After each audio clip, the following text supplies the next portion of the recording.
a beautiful color, right? Beautiful color. Made possible by linseed oil, right? Like refined, heated linseed oil, right? Made possible. Anyways,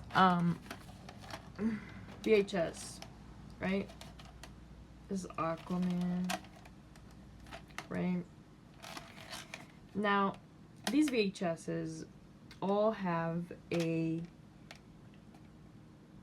like opening mechanism in the back of them, which they're right here. If you see the little, like the little, tiny little, let's zoom in right here. I don't know if you could see it right here. They're in every corner, essentially, of the VHS, okay? These are your standard kind of screws you undo, and then this pulls apart, and the only way to put it back together is by taping a little spring inside here, which is around somewhere in here or somewhere in here, and then screwing the whole thing together back, because it comes apart in like in this way. Like right here there's like a little button you press, right? And so when you press it, this part comes like that, and you can have access to the tape inside the cellophane, and it could be replaced with something else. Now, the cellophane in here can be replaced as many times as you want. The outer shell is what's expensive, not so much the cellophane inside. Now, in the 80s, I do believe that they were doing these mass productions of VHS cassette tapes, and they were switching out the internal parts of these things and disguising what was really inside of these ones, because people didn't think that they could be put back together, but they can with small amount of tape to the spring contraption of the on the inside to put it all back together, but it can be put back together.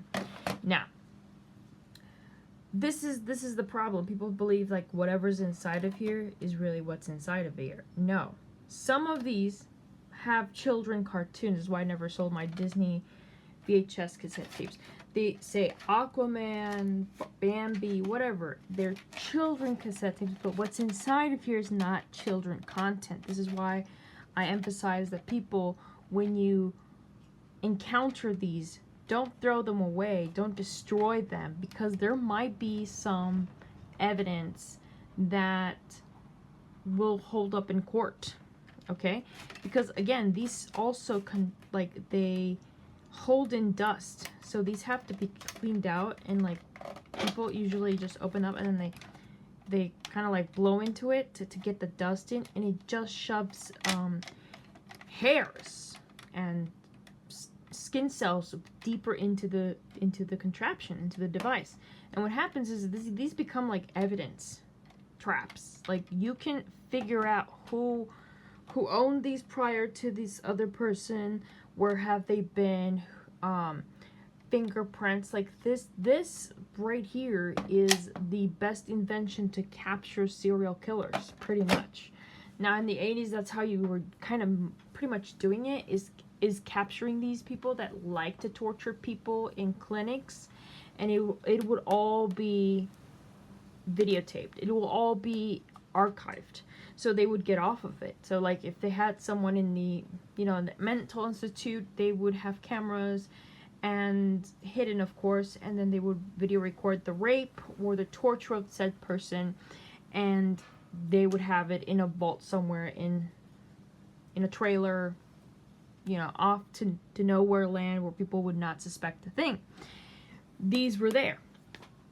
And so this is the thing, is we have snuff films, right, that came from Japan in Mexico, and then in Mexico they started VHS recording the torture and rape of children, women, and men in Mexico. So we know that there's a correlation between all of this sort of cannibalistic acts towards human, and it was all recorded on these devices. So why does China have the incentive to bury its pyramids and Mexico didn't? And why is Japan so set with not having foreigners come into their country? Because they're hiding something.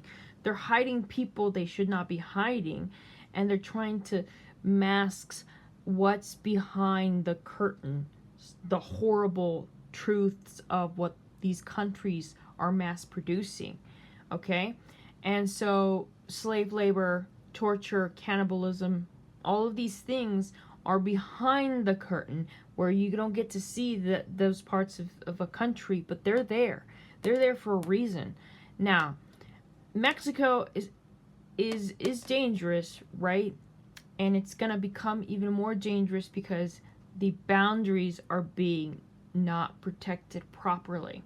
So, you know, what happened to my family will happen to you. Even if you do have all this money and all the power, they will gang up on you, and there will be no way to defend yourself against this. Like, the nitrogen engine is a thing. It cannot be destroyed. That technology is needed in the near future, and it will be very much part of our lives, whether we like it or not. So these things, these inventions, these technologies, ideas will be present. No matter how much you try to bury them, they will come about in different parts of the world, different people, different races, different cultures, you name it. It will pop up because, again, if my uncle discovered the solar panel and had been previously invented in the 1920s, we know for a fact that in the 1970s someone already invented the solar panel. And it came about many, many times with different people, different backgrounds, different cultures. Same thing with, you know, I guess magnetics. Like, you can make all these technologies come back. They come back no matter what. It's like the truth trying to cover the truth. It can't be covered. It can't be stopped. It'll keep coming back. It'll float to the top wherever you are. So this is the thing. No matter how much they try to hush people to be quiet, you can't. The voice is louder than anything else of what the truth is, right? There's evidence of what the truth is. So Black Sabbath was a manga in the 80s in Japan, talking about the same thing, where people were experimenting on people to try to get people pregnant with certain genetic modifications, right? So we know that this is happening in the United States right now. It's happening right now. Surrogacy is a very vital thing, part of the American culture now, that white women cannot outrun this.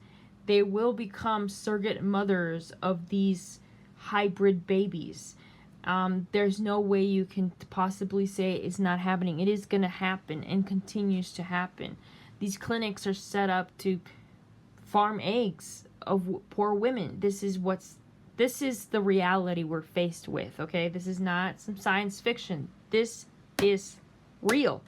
There's video footage of it. So why are we ignoring this aspect of society and reality?